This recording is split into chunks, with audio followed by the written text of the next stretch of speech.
Good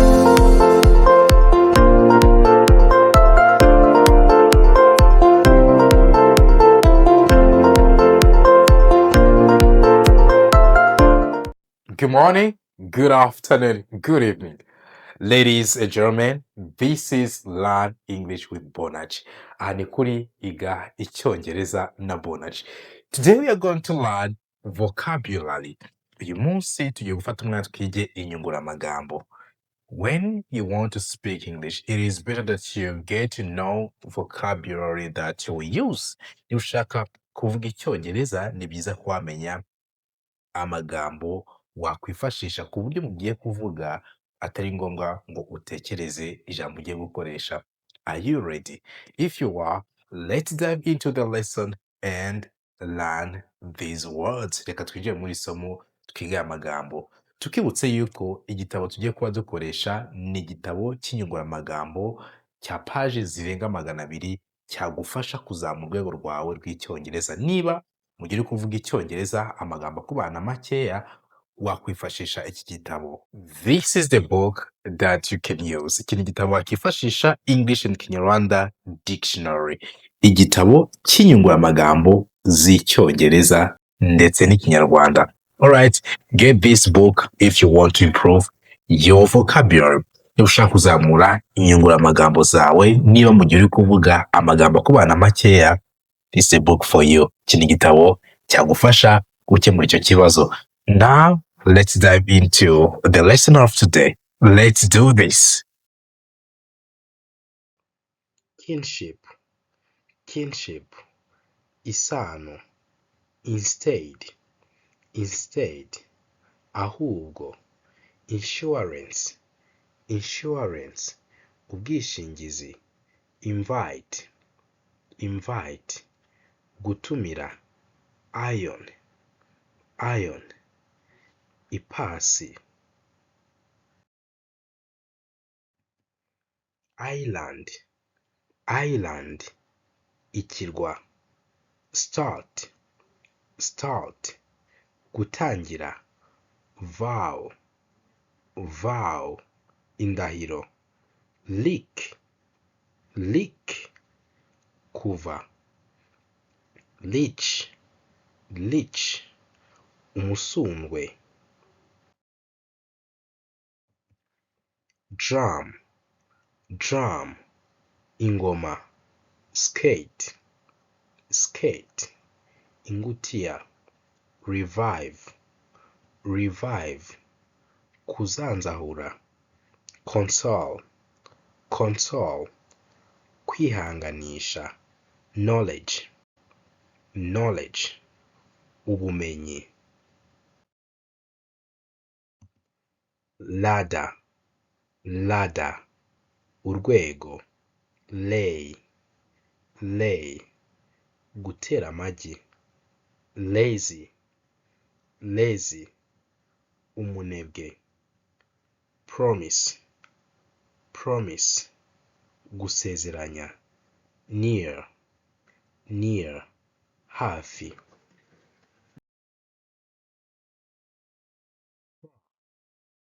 far, kure, truck, truck, ikamyo, needle, needle, urushinge, neighbor, neighbor, umuturanyi, enemies, enemies, abanzi, narrow, narrow, gifunganye, nipple, nipple, imoko, street kids, street kids, mayibobo, mushy food, mushy food, ibiryo by'abana, practice, practice, kwitoza, nosi, nosi, iseseme, pasture, pasture, urwuri, p, p, gusoba, beer, beer, byeri, impregnate, impregnate, gutera inda. Intruder, intruder, umucengezi.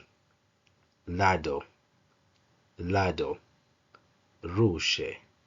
Nephew, nephew, umwishwa. Nickname, nickname, isirino. Nighttime, nighttime, igihe cya nijoro. Oath, oath, indahiro.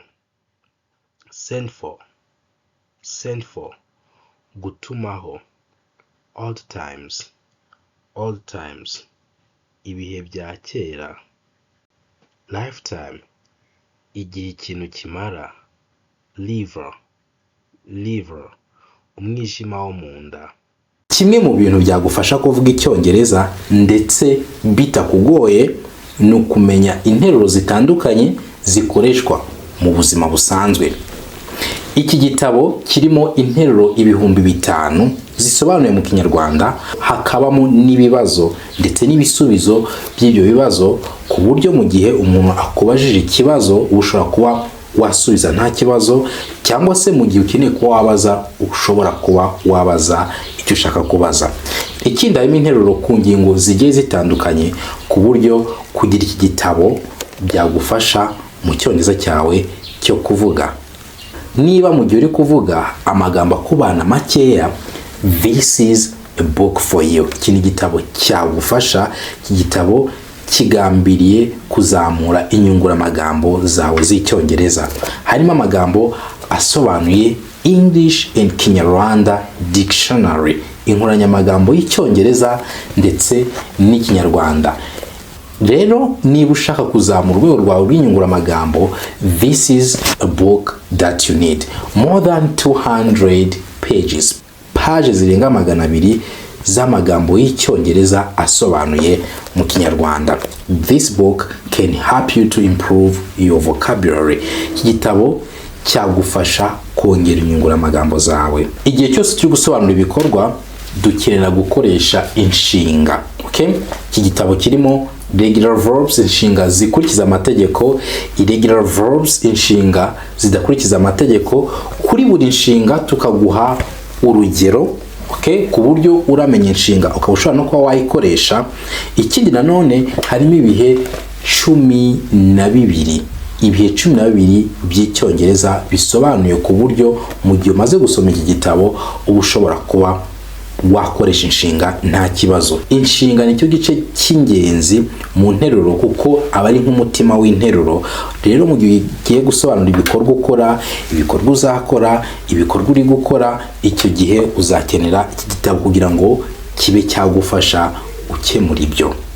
If you want to work on your spoken English, niba ushaka kuzamura icyongereza cyawe cyo kuvuga, this is a dialogue book. Iki ni igitabo kirimo ibiganiro by'icyongereza ndetse bisobanuye mu Kinyarwanda. Ndetse harimo na irregular verbs, harimo phrasal verbs.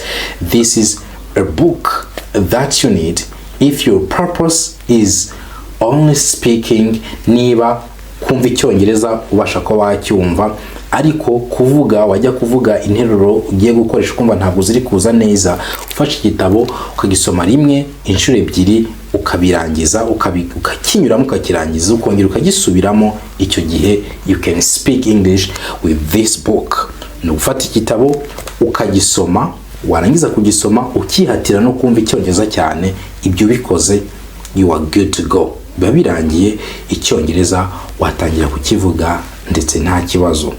And finally, this is a book, kana gatabo gatoya gahuriza hamwe ibikomoka muri bya bitabo byose nagiye nkwereka, akaba kanagura make 18,000. Rero nako ugakeneye, we can help you to get it, kuko hari abagenda batubwira yuko bakeneye ibitabo by'amafaranga makeya. We prepared this book for you. So if you need either one of our books, waduvugisha kuri 0780 293112 cyangwa se 022 803 427. Lizard, lizard, umuserebanya, locust, locust, isanane, request, request, gusaba, loan, loan, inguzanyo, friend, friend, inshuti, orphan, orphan, imfubyi, steal, steal, kwiba, thief, thief, umujura, owe, owe, kugomba umuntu ikintu, pale, pale, imbegeti,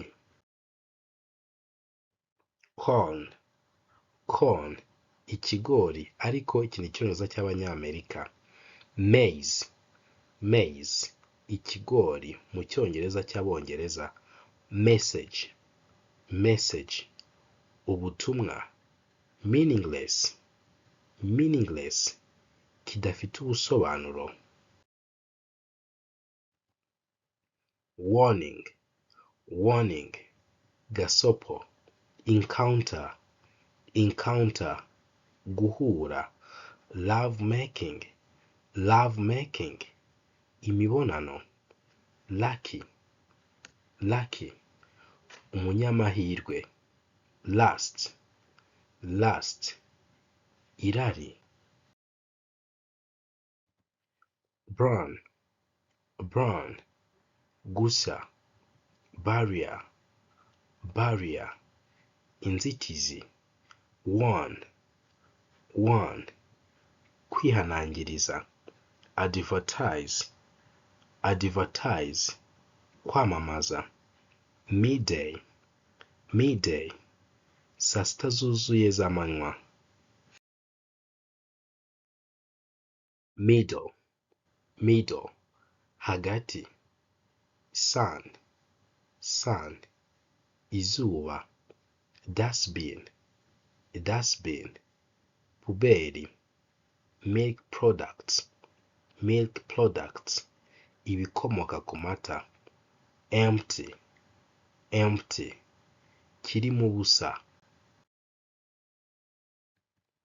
wait, wait, gutegereza, mend, mend, gusana, mention, mention, gukomozaho, rename, rename, kongera kwita izina, misunderstand, misunderstand, kumva nabi,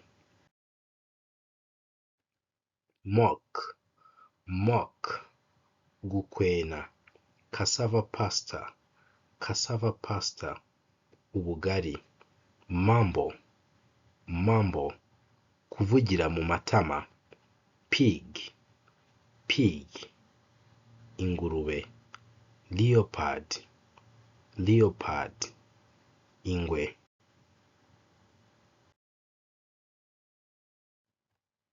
modern, modern, kigezweho, mindset, mindset, imyumvire, minor, minor, utarakwiza ubukure, drive, drive, gutwara, drink, drink, kunywa, heavy, heavy, kiremeye, once, once, inshuro imwe, rain, rain, imvura, reasoning, reasoning, imitekerereze, rape, rape, gufata ku ngufu, faithful, faithful, umwiringirwa, raw food, raw food, ibiryo bibisi, mushroom, mushroom, ibihumyo, leader, leader, umuyobozi, child, child, umwana,